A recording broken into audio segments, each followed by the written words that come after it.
তাদের রক্তের বিনিময়ে, রক্তের ভিত্তির উপর দাঁড়িয়ে আছে এই সরকার। তারা যদি নির্বাচিত হয়ে এই শিক্ষার্থীদেরই নিরাপত্তা দিতে না পারে, একজন নারী শিক্ষার্থীর নিরাপত্তা দিতে না পারে, তাহলে আমরা মনে করি এই সরকার তার ব্যর্থতার দায় স্বীকার করে এখনই পদত্যাগ করুক।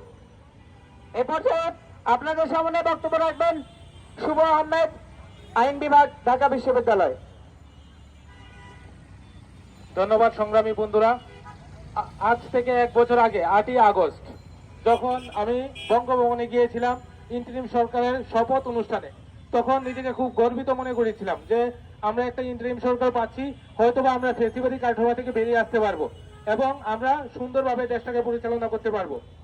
কিন্তু দুঃখের বিষয়, 1 বছর পর আমাকে এই রাজু ভাস্কর্যে এসে দাঁড়াতে হচ্ছে ইন্টারিমের বিরুদ্ধে।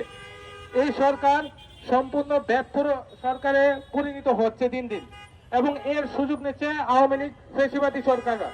যারা আওয়ামী লীগের আছে তারা এর সুযোগটা নিতে পারছে।